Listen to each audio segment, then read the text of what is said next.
As our friends who are present for the meeting of the Building Association have not heard the recent lectures held here, I will not continue today with the subject that has now occupied us for some time. Instead, I will digress and speak during these days of things that can contribute to a wider understanding of what has already been presented, but that can also be understood to some extent by itself. I want to touch quite briefly upon a leading thought that has been brought forward. It is, indeed, somewhat comprehensible from the whole character of spiritual science, but it is deepened when one adds to one's understanding the facts that have been presented in our recent studies. This thought can be expressed as follows. Human history can only be considered in its true reality when one learns to know the individual forms of the actuating spiritual powers that stand behind it, just as one can only get to know nature when one knows in its true form what works and lives behind sense perceptions. We have frequently emphasized that the science of the spirit is related to what is commonly called science today much in the following way. Modern science, which has been pursued by mankind, rightly and for good reasons, for 3 or 4 centuries, resembles a description of single letters that are printed or written on a sheet of paper. At best, it resembles the phonetic or grammatical rules by which these letters are grouped into words or united to form sentences. What we call the laws of nature can be compared with phonetic or grammatical rules. Thus, if we were to examine a printed or written page and say that we can see first a stroke upwards to the right, a stroke going down to the left, and so on, and then describe the other letters and perhaps even the rules pertaining to phonetics or grammar, this way of relating ourselves to a printed or written page would resemble what is correctly called science today. But if we were to do no more than observe in this way, our relation to the printed or written page would be completely inadequate because we can also read. Here, we pass on from mere observation and description of what is on the page to the meaning of the words. We can only learn to know this meaning when we advance from describing what meets the eye to what our faculties, our mind and its power, can make of it. By these means, we unite ourselves with the spirit that is ruling and working within these little beings that we call letters. In contrast to ordinary science, spiritual science seeks to read the facts of the world, not merely to describe what is seen. When we have learned to do so, both the facts of nature and history, inasmuch as they first show themselves to us in forms that we can describe in movements or inner laws, are, figuratively speaking, like letters that can be read. In this domain, the meaning of existence is revealed, that is, the meaning of life and all human activity insofar as the revelation is necessary to man. We also seek in this way the meaning of historical evolution and the concrete forces that stand behind it, conjuring it out of itself, as it were, just as a writer conjures forth from his thoughts what we afterward read from the dead characters set down on the written or printed page. Now, we have tried to study the fundamental meaning of this modern age, which we describe as the 5th post-Atlantean cultural epoch. We know that it begins approximately in the period that is also described by external history as the transition from the Middle Ages to modern times, with the exception perhaps of its very last centuries, but including the 14th and perhaps part of the 15th. We look upon this period of the Middle Ages as belonging to the 4th post-Atlantean cultural epoch, calling it the Greco-Latin in accordance with the fundamental character of its spiritual and material life. It begins in the 8th century before the event of the mystery of Golgotha. If we consider the evolution of humanity only in the way that ordinary history does, this, too, has often been spoken of here and elsewhere, we then easily arrive at the idea that human evolution, to the extent that it can be spoken of at all, has always consisted of man as we know him today and has always progressed more or less in the same way. When one looks back, one imagines that one sees historical evolution in such a way that the human being remains unchanged and just about the same. Such a view does not hold good for a real spiritual observation of history. As we know, the truth is that humanity changes considerably as time passes. The man of the 10th or 12th centuries of the Christian era differed more radically from the man of the present time than is believed today, when people are so little inclined to look into mankind's evolution. If one considers the whole configuration of the social life of the soul, the way of thinking, and the very manner of life, then this difference becomes manifest, not only among the educated in whom problems of world conception, science, and knowledge play a part, but is also seen in the simplest, most primitive men.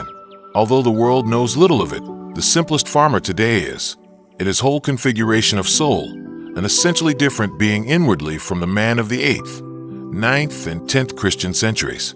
Again, we can say of the modern age also, which, as it has evolved from the 15th and 16th centuries, bears essentially the character of the present, that it completed the first small segment of its course approximately in the middle of the 19th century. As we have often mentioned, this is an important point in time. I have frequently drawn attention to a saying that is used incessantly. It is completely false when understood in the way it is usually meant. Nature, it is said, knows no leaps. In reality, however, we see how life makes leaps everywhere. It really only progresses through leaps. Speaking in the Gothian sense, it is a leap when, through metamorphosis, the leaf of a plant develops from the root, the flower petal again from the leaf, and the organs of the fruit from the petal. It is, however, conveniently prejudicial to believe that human history proceeds without leaps. Such is not the case. Human history advances in great undulating waves that do not simply follow the one upon the other. Rather, at certain times, what comes later places itself abruptly beside the earlier. Men, however, are not accustomed to observe things accurately, or it would strike them that in the sphere of evolution powerful forces are to be observed that by means of breaks and periods, with wave-like depressions and elevations, bring evolution forward. One could say that the conclusion of a particular evolutionary process was reached in the year 1840, that is, in the middle of the 19th century. In the period from the 15th century to the middle of the 19th, humanity was evolving quite distinct faculties that were not present in the same way in an earlier period.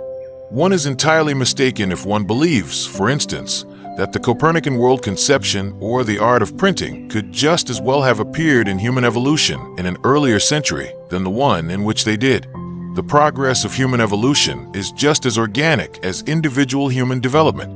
Just as the child of 12 or 13 lacks the capacity to do things in the world that might be done by a man or woman of 35, just as faculties must evolve in the life of an individual in accord with his age, it is also the same with humanity.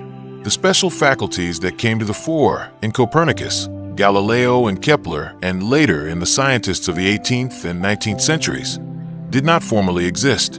In fact, they correspond to a particular period of human evolution that falls within those centuries.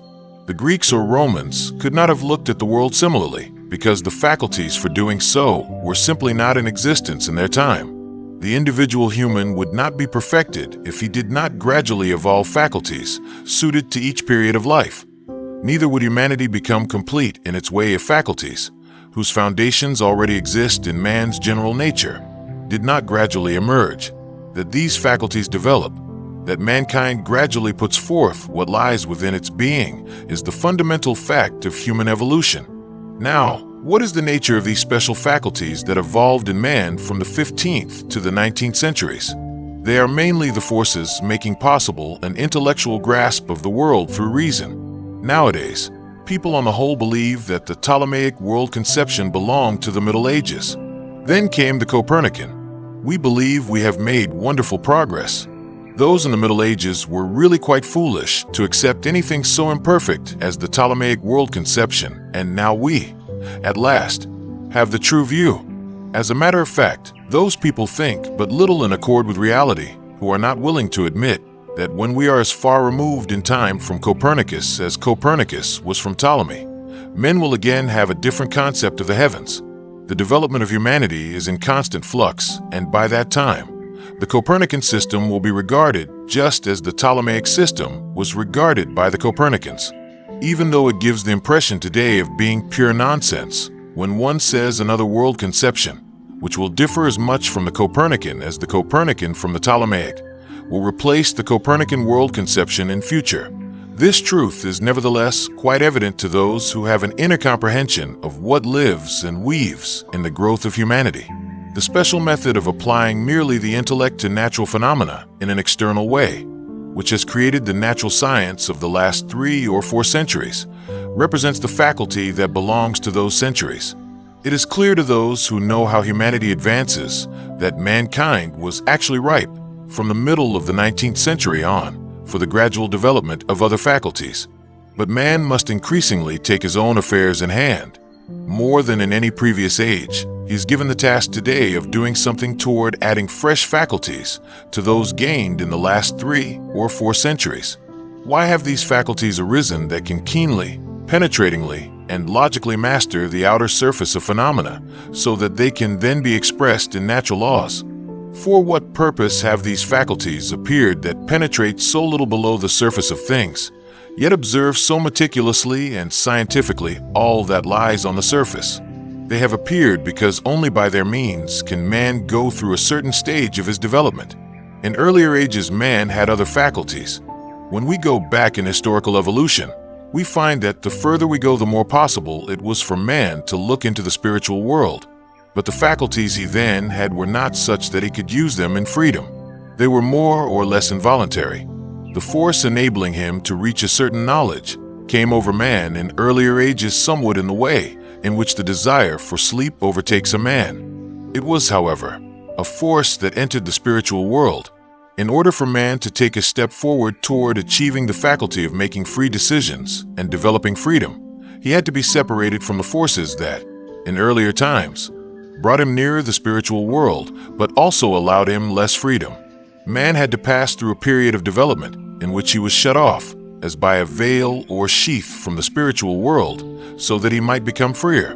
To be sure, this development is still far from complete, but a first stage reached its conclusion in the middle of the 19th century. Those who know something of the spiritual life behind the sensory life recognize that since that time it is a growing necessity for other forces to be added to those of observation and knowledge based on mere intellect. These other forces slumber in the human soul and must be developed, even as the forces have evolved that have brought humanity to achieve the great advances of the last 3 or 4 centuries. Thus, it is for the sake of freedom that humanity has gone through the intellectual development of the last 3 or 4 centuries. This intellectual development has led to a conception of the world that is materialistic in a far-reaching sense.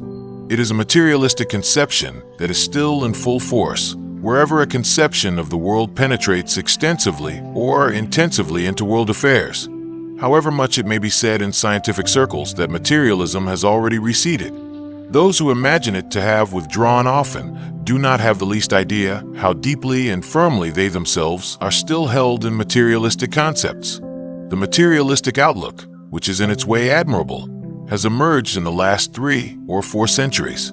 It is not to be criticized because man has need of it, but it can, however, never advance beyond a grasp of the dead and lifeless.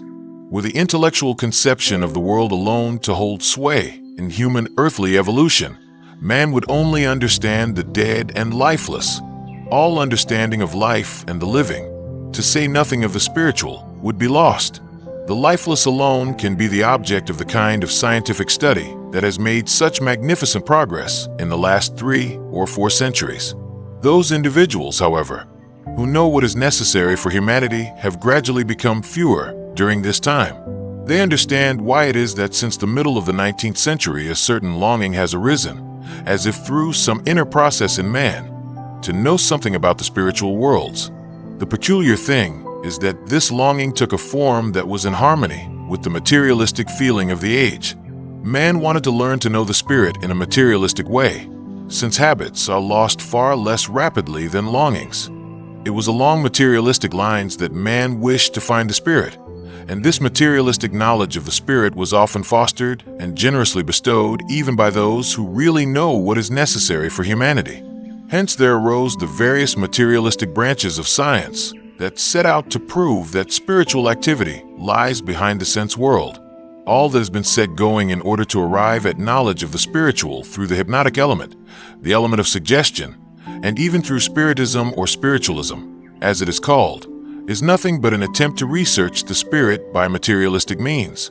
Humanity had become accustomed to recognize as true only what had been verified by means of investigation in a laboratory or clinic. Now, in the same way, through external operations, following precisely the pattern of the natural scientific method, a method was elaborated that should give manifest proof of the spirit. Important results have undoubtedly been attained on this path. In addition, of course, there's been a good deal of charlatanism and swindling. Indeed, we know that certain learned men and scientists who must be taken seriously have devoted themselves to these matters because they have felt it necessary to show man, who must otherwise fall prey to materialism, that a spiritual world exists, surrounding us just as does what we see with our eyes and grasp with our hands. So, in the course of human evolution after the middle of the 19th century, we have these efforts to make men understand that there is a spiritual world around us, just as there is a world that we perceive with our senses. We have spoken many times of the value of knowledge that is obtained by dulling the forces of mind and soul that are right for our age, so that man is made into an instrument in a mediumistic way for letting all sorts of spiritual realities and facts enter the sense world. As I say, we have repeatedly spoken of the worth, or lack of it, of these methods. Today I want to make clear what meaning it had for historical evolution for men to wish to kill off and cripple just what it is right for them to possess in this present time. That is, full conscious insight into the spiritual world, and, turning from this, to become an instrument through which what is really around us spiritually emerges in the physical world. It corresponds to a deep necessity in historical evolution because conscious thinking, through what it had to become in the last 300 or 400 years, had been one-sided in its development. Thought had become attenuated and consequently also powerless because it had to stop short at the surface of things in order to create human freedom. But for this reason, thought was quite unable to penetrate below the surface. It was the intention to drive out thought and to guide the human soul back to its primitive constitution, in this way meeting the difficulty of the thinking that had become powerless in the new age and could no longer find strength to penetrate into the spiritual world. As a result, something arose that is far more widespread than the ordinary person imagines. That is, the search for the spirit along materialistic paths, with the expulsion of conscious knowledge in which, regarding the spiritual world, they had lost confidence.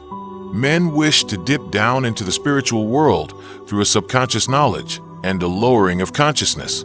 There were always, however, other persons who did not enter into this phenomenon of the time merely instinctively, as did the ordinary scientists and most spiritists or spiritualists, but who knew, nevertheless, what was going on. Such persons have always existed. They had great expectations of the movement just described.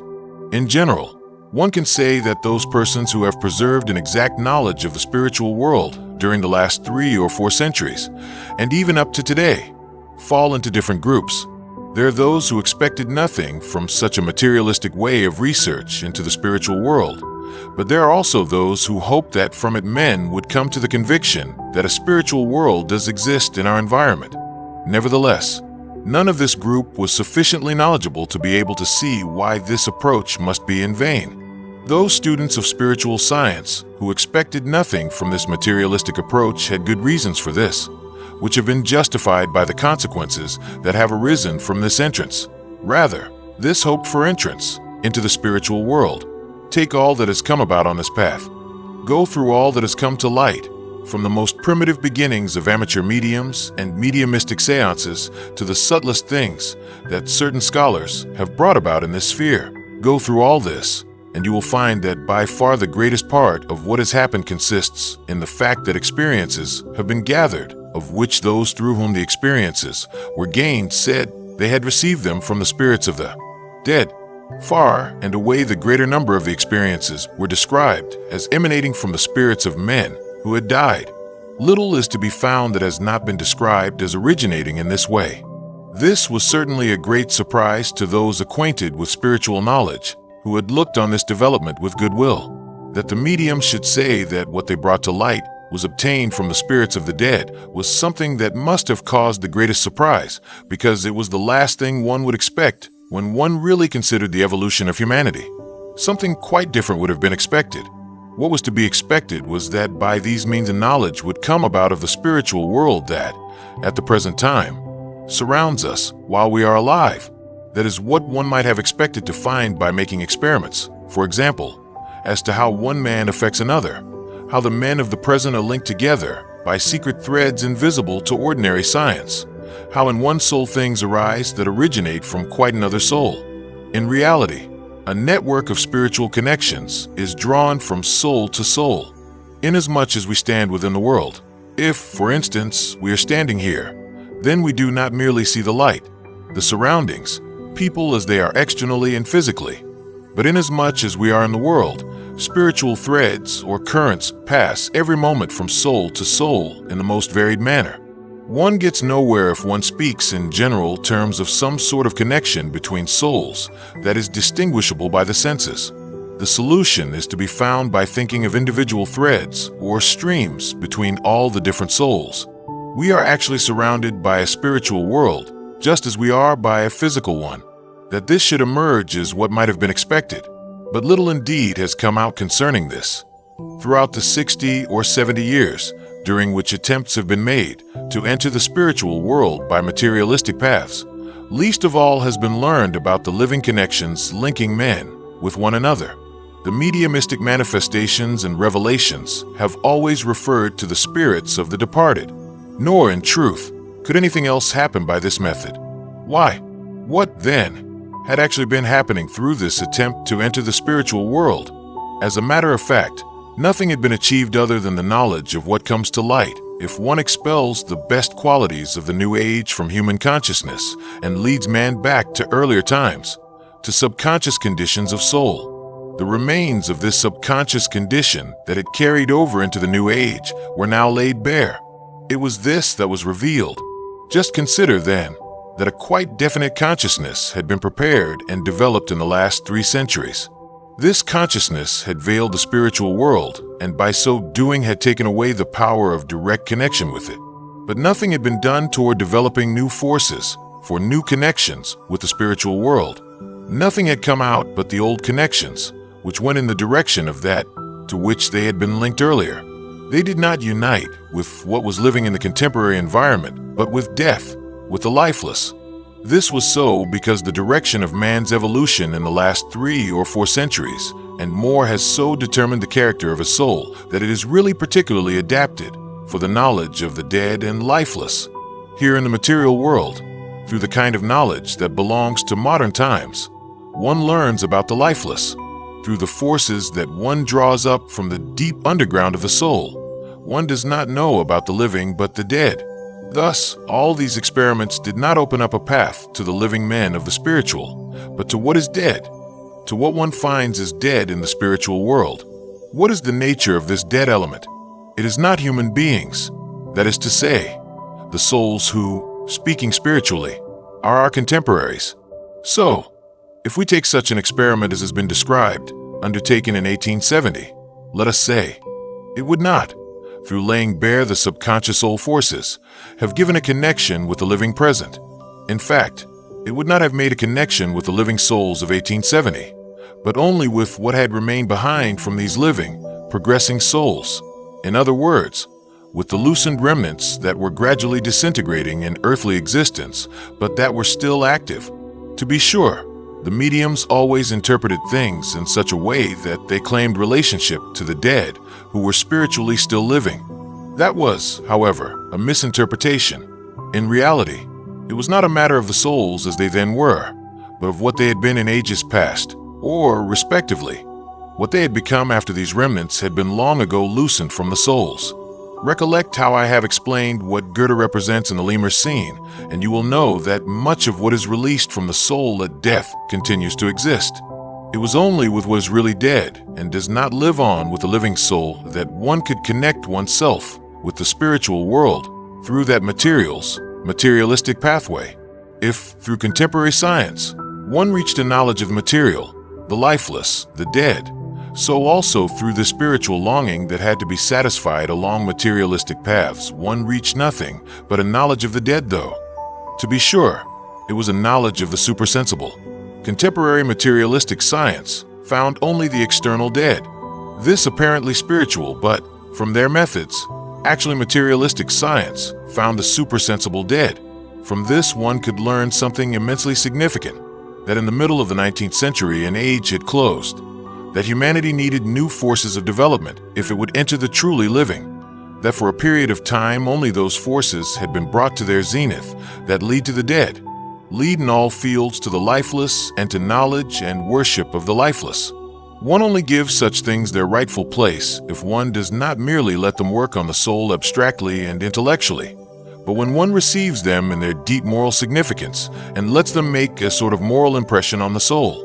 Indeed, we are shown that although these intellectual powers, with which man has made such splendid progress, have brought him to a certain summit of attainment, yet they are only fitted for approaching the lifeless. The content of human soul life could gradually only be directed to what is dead. To him who can perceive the course of man's evolution, it is unquestionably clear how the foremost currents of modern thought lead more or less directly to a cult and worship of the lifeless. The working that is felt in respect of the outer material natural order, where such wonderful progress has been made, is but a cult and worship of the dead. Why are people so gripped by the last cantos of Hamerling's Homunculus? Because after Hamerling has shown how modern mankind is really hastening into a sort of homunculus era, he shows what it signifies for man, in respect of the great cosmic mysteries, to try to lift himself above gravitation through purely mechanical forces. His last canto shows us the dirigible, the Zeppelin before it existed, and all that was still in the future.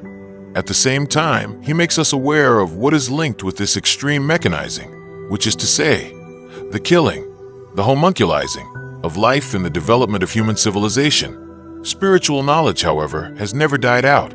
It is always safeguarded somewhere, and there are individuals in every age who are able to obtain it. It was saved even through the period in which it counted for least, from the 15th to the 19th centuries, being preserved like a fine thread. Those of whom I spoke as holding no expectations from the materialistic path into the spiritual world perceived something else as well.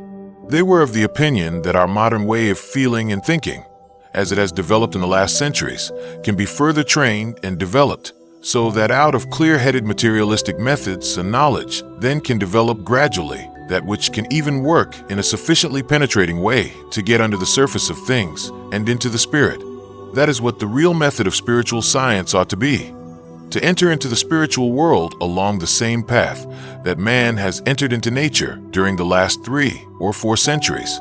All that is necessary is a further development of the scientific habits that mankind has evolved in this period. The point is that in a corresponding way, through a real exertion and effort, avoiding indolence, man has to develop further the thinking habits already evolved.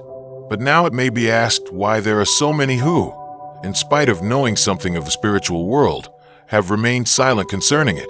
It must be repeatedly emphasized that spiritual knowledge was always there. Although it had to be developed in different ways in different ages, it has always existed. Why then have so many people been afraid to impart this spiritual knowledge? It has been disseminated in our circle because the recognition of the need to do so outweighs everything. In fact, however, only certain portions of spiritual knowledge can be imparted, as you know, and that only on quite definite grounds. You see, spiritual knowledge was also in existence in another and more unconscious or subconscious form before the mystery of Golgotha. Then, man was connected with the spiritual world in a more instinctive way than is possible for him without injury today. Moreover, a great portion of mankind was omitted because the way to the spiritual world was only open to those who received fitting preparation. These individuals were prepared in a way that would not occur to those who speak of a preparation for science consisting of intellectual knowledge. Today men are of the opinion that the moral qualities of one who is to receive instruction are of secondary importance, and that knowledge does not depend on moral qualities. In ancient times, this was absolutely different. Then, when knowledge was communicated through the mysteries, it was imparted only to those who had undergone a special and strict moral discipline. Nothing beyond at most mathematical knowledge, with which one can do but little harm, or literary knowledge could be reached without undergoing strict moral discipline. Things were only imparted to those deemed to be fitted for them after they had undergone a certain severe moral test. First came the training toward virtue, and then the communication of wisdom. Training in virtue, and in particular, the training of moral courage, was an absolute necessity, and it was held to be of paramount importance. Owing to lack of time, I cannot enlarge upon this today, but there was a conviction that knowledge can only benefit the world when what can be done by a man who knows, is done only by one who is good. However improbable it seems to people who look on earlier ages as barbaric and think that nowadays we have made such wonderful progress. So wonderful, in fact, that thousands are bathed in blood every week. In those earlier ages, there was a conviction that no one should be allowed to make use of knowledge in what they did until he had undergone the strictest moral discipline. Those who had not were to live merely instinctively, led by those who had undergone the moral training and discipline. The modern age is not adapted for directly applying such a principle. Just imagine how such a principle might be realized today when everyone says what he knows as soon as possible, or even has it published, and no one can prevent it. It would be illusory to think that anything, social institution or whatever, could stop it. Today is the day of publicity. What then? Must replace this older principle of only allowing men who had undergone moral discipline to attain knowledge. It must be replaced with the assurance that the imparted knowledge itself must contain a certain force that brings forth good through itself, actually and really to bring forth of itself what is good.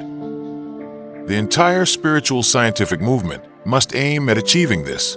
All knowledge entering the world through the science of the spirit must be so ordered that it engenders the good through itself and its own force. You will say that the efforts that have been made in modern times, with the treasures of knowledge inherent in the science of the spirit, have not yet completely realized this goal. No, because everything has to work its way through its various hindrances. The hidden feeling of the good in spiritual science has, however, been the reason that it has been fought not only with logic, but also hatred. You will ask, but do not all reasonable people really desire the good? As it is generally understood nowadays, one could say, yes, all reasoning people desire the good. But what really counts is not that someone thinks he would like the good or that he desires it, but that he wills it, that he absolutely will have it. That is the point. If one considers the achievements of modern civilization from the point of view of their moral defects, those moral defects that work in the lifeless, one will find that the world needs a wisdom that, along with being wisdom, also causes good. Materialistic science, however, is indifferent to good and evil.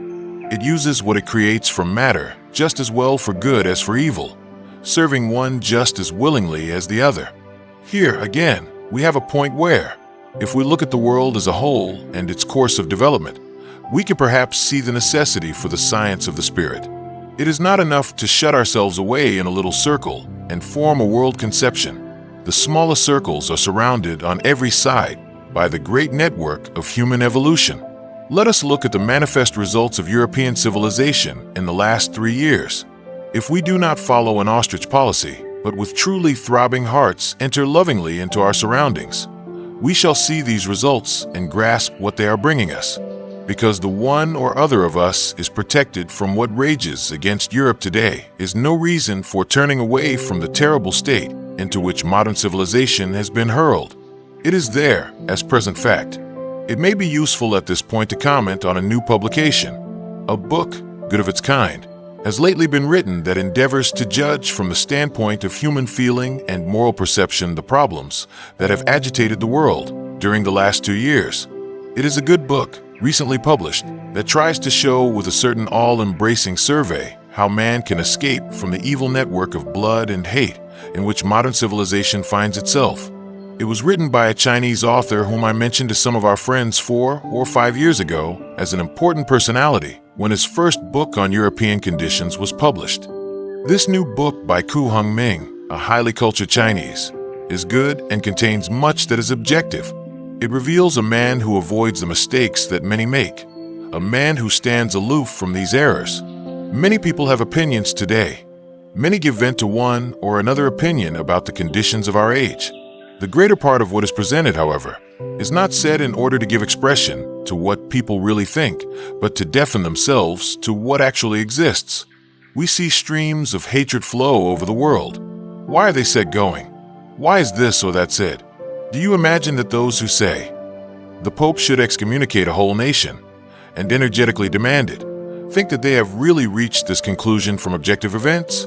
Do you believe that these people possess the calm of objective knowledge? They say it to deafen themselves, so as not to have to admit to themselves what should be admitted. A great part of what is said today is intended to close one's ears. Some people will not admit to themselves what they really ought to admit. They say one thing or another merely to avoid saying what they ought to say. This Chinese, Ku Hung Ming, does not proceed in this way. He says, when one sees what has developed in Europe, what has happened there and the forces that are at work, one can do nothing but admit that things had to come about as they have. In its one-sided cultivation, the materialism that developed in the 19th century was bound to lead to these consequences, and it is bound to lead even further, ending in the final downfall of European culture. Ku Hung Ming is quite convinced that European culture must go under if Europeans refuse to become like the Chinese, and if Chinese conditions do not spread over Europe. The only salvation for European culture, so he says, is for Europeans to become Chinese. That is, become Chinese in their souls. Much of what he says is deeply impressive. One should not take it lightly that a wise man of today can find no way out for European culture other than finally merging it all, everything in it that has led it ad absurdum, in good Chinese principles. I will not elaborate Ku Hung Ming's ideas on the methods for making Europe Chinese. Of course, we should see at once that we cannot become Chinese or return to the position of Chinese culture. But if there were no other way out than the one Ku Hung Ming sees, then that would be better than to continue on the path that European culture has taken. It would definitely be better.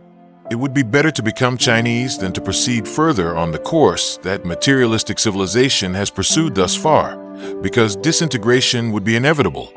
Do not believe, however, that it can be prevented by any of the old means and methods. As a matter of fact, spiritual science has always been somewhat in agreement with the opinion of Ku Hung Ming, not regarding Chinese civilization, but rather the first part of his statement. It therefore fosters, as its great ideal, drawing knowledge from the spiritual world that leads back into it, and that also can make men good through its own force. That is, a knowledge working morally through its own force and engendering moral impulses. So, as scientists of the spirit, our answer would not be, like Ku Hung Ming's, to become Chinese, but rather to seek by paths of spiritual science to bring about the fructification of European culture, because that is actually the only way it can be brought about. This striving toward new sources of human knowledge and activity is absolutely necessary for European humanity. The bitterest tears could be shed over much that meets one today when a book such as that of Ku Hung Ming is read, for these times of ours are more grave than many believe. There are many things in human life that separate man from man, and it is from this separation of souls that all the frightful conditions we are experiencing come. This separation will only be overcome through a knowledge that conceives of the human being beyond all divisiveness, through a knowledge that is for every single human being. All those divisions upon which men build their feelings today are actually only valid here in the physical world. When one sees the sympathy and antipathy poured out today, and when one sees that they come only from the unspiritual, then in all this outpouring of sympathy and antipathy, one also recognizes the denial of the spirit. All racial hatred, for instance, is really also a fight against the spirit, because this age of ours is so strongly inclined to fight against the spirit. It therefore possesses this talent for racial hatred. Here is one of the deepest secrets of our present spiritual culture. The only way out is through the living grasp of the spirit. Just think how. The moment we fall asleep and our ego and astral body leave behind our physical and etheric bodies, we are in a world where all that leads to sympathy and antipathy simply does not exist. In the moment that follows falling asleep, we are united with those whom we look upon from the consciousness of our time with the deepest antipathy. We must pass through their souls in the realm of interpenetrability. We can rage as we will and hurl tirades of hatred against this man or that. But as soon as we fall asleep and enter the realm where all interpenetrates, we must pass through the souls of those we hate. The facts concerning such actual realities must now be made known. What I have just said is elementary, but if one enters more and more into the knowledge of actual reality, then the very entering possesses the force to create the impulse of the good. One only learns to know the real significance of hatred and unfounded antipathy in the world when one sees their effects in the spiritual world. He who knows what hate is in the spiritual world ceases to hate, lest he put himself straight into the service of certain evil powers. Since a larger number of friends than usual is gathered here for the meeting of the building association, I especially wish to speak about these earnest matters today. Those who have heard my last lectures will be able to connect what has now been said with what we studied before. Even if it has been no more than a digression, it can nevertheless throw light on many impulses that are being enacted in the world historical evolution of the